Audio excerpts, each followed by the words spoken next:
नमस्ते।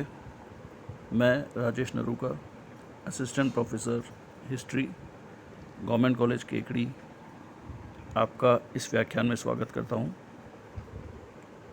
BA part second के first paper में जो पहला पार्ट है मध्यकालीन भारतीय इतिहास के स्रोत, उसकी श्रृंखला में ये दूसरा व्याख्यान है।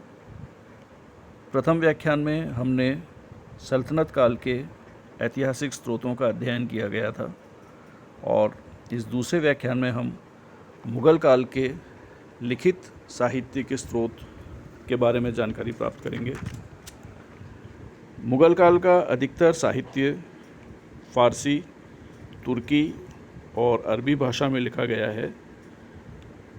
इस काल में कई उच्च कोटि के इतिहासकार हुए जिन्होंने विभिन्न विषयों पर अपने ग्रंथ लिखे, लेकिन अधिकतर जो साहित्य प्राप्त होता है उसमें जो इतिहासकार हैं उन्होंने जो दरबार संबंधी विवरण थे उनका विशेष उल्लेख किया है और इसीलिए हमें उस समय की संस्कृति, समाज और जो अन्य व्यवस्थाएं हैं उनकी उतनी सटीक जानकारी नहीं मिलती है जितनी कि अगर ये किसी वैज्ञानिक इतिहासकार के द्वारा लिखे गए होते तो हमें प्राप्त होती। मुग़ल काल के जो भारतीय इतिहास के स्रोत हैं उसमें सबसे महत्वपूर्ण कुछ जो पुस्तकें हैं वे हैं बाबरनामा, तारीख़ रशीदी, हुमायूंनामा, तारीख़ शेरशाही, अकबरनामा एवं अन्य। मुग़ल काल के साहित्यिक स्रोतों के प्रथम भाग के रूप में हम अध्ययन करेंगे सर्वप्रथम बाबरनामा का। बाबरनामा बाबर के द्वारा लिखित आत्मकथा है, तो स्वाभाविक है कि इसके रचयिता बाबर स्वयं थे। इसे तुजुक बाबरी के नाम से भी जाना जाता है और विश्व के जो प्रमुख ऐतिहासिक ग्रंथ हैं उनमें इसका महत्वपूर्ण स्थान है।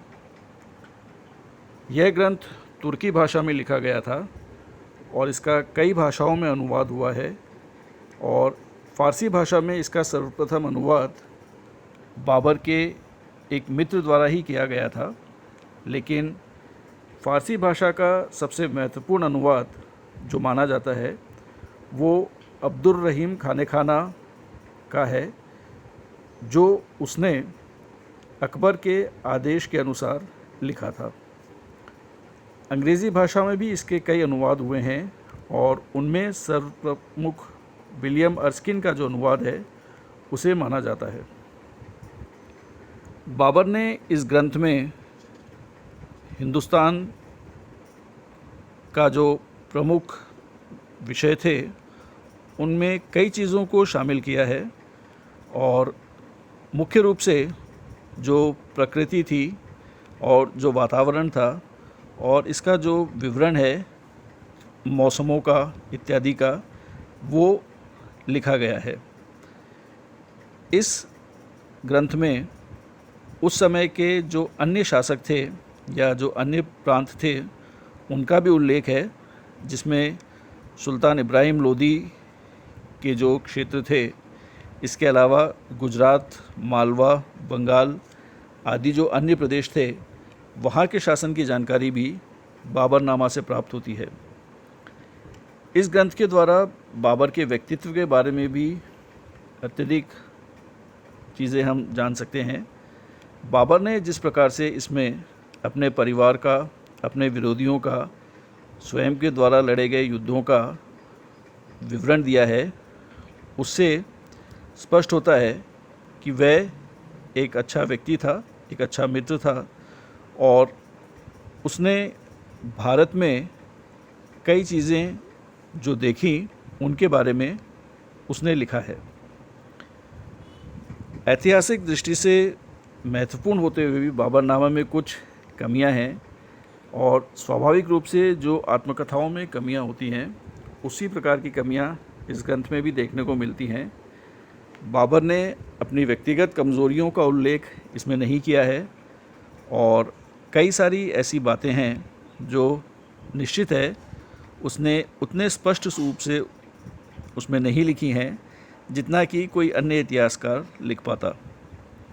जैसे कि राणा सांगा द्वारा बाबर को भारत में निमंत्रित किया जाना, इसके अलावा खानवा के युद्ध में और अन्य युद्धों में जो शत्रु की सेना थी उसको अत्यधिक बढ़ाकर बताया गया है, और यह एक तरह से स्वाभाविक भी है।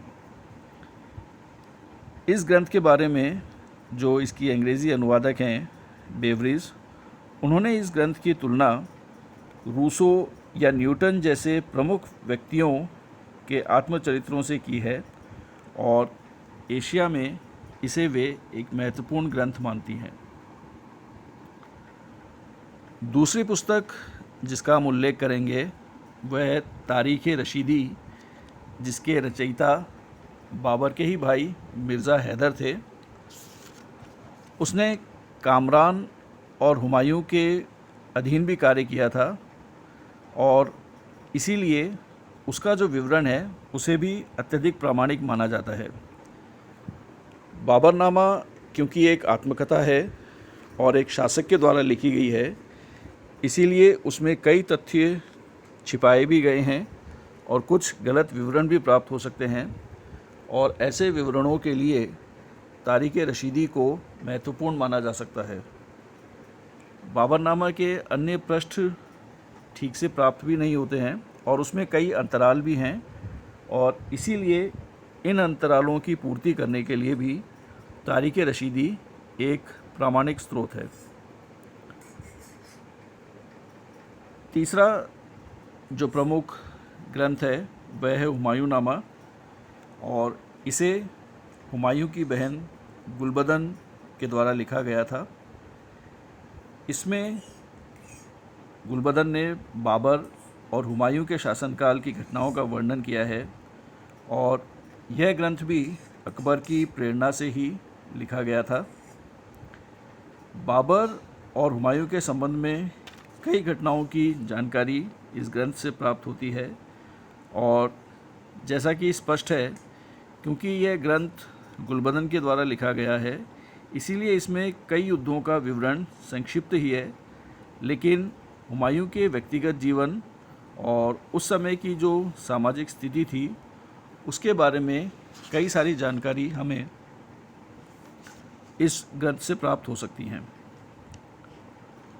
एक अन्य जो महत्वपूर्ण ग्रंथ है मुग़ल काल का वह है तारीख़ शेरशाही, और इसके लेखक अब्बास खान सरवानी है।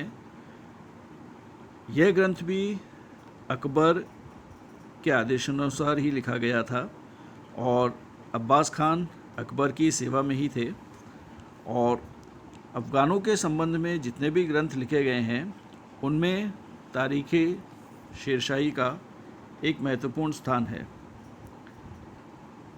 इस ग्रंथ में शब्दों का अत्यधिक इस्तेमाल किया गया है, और कुछ हद तक यह ग्रंथ तिथियों की भी प्रामाणिक जानकारी उपलब्ध नहीं कराता है, जो इसकी कुछ कमियां हो सकती हैं, लेकिन इसके बावजूद उस समय के इतिहास को जानने के लिए तारीख़ शेरशाही भी एक महत्वपूर्ण ग्रंथ है। अकबर के शासनकाल में उसके प्रमुख दरबारी अबुल फज़ल के द्वारा जो पुस्तकें लिखी गई थी उनमें सर्वाधिक महत्वपूर्ण अकबरनामा है। अकबरनामा एक विशाल ग्रंथ है जिसे 2 भागों में बांटा गया है, और कुछ इतिहासकार इन 2 भागों में से भी प्रथम भाग के 2 और दूसरे भाग को 1 मान करके मूल रूप से इसे 3 भागों में बांटते हैं। अबुल फज़ल न केवल अकबर का दरबारी था परंतु उसका मित्र और सलाहकार भी था, और वह तुर्की, अरबी, हिंदी और संस्कृत का महान विद्वान था। कई इतिहासकार जिनमें विंसेंट ए स्मिथ प्रमुख हैं, उनका ये मानना है कि अबुल फज़ल ने अधिक अलंकृत भाषा का प्रयोग किया है, और इसीलिए ऐतिहासिक दृष्टि से जो लिखा गया ये साहित्य है उसमें कई सारी बातों के ऊपर संशय होता है। इसके विपरीत कुछ अन्य इतिहासकारों का ये मानना है कि यदि अकबरनामा के शब्दों के जो बाहुल्य हैं उनको कम कर लिया जाए तो अकबरनामा उस समय के इतिहास को जानने का एक महत्वपूर्ण ग्रंथ हो सकता है।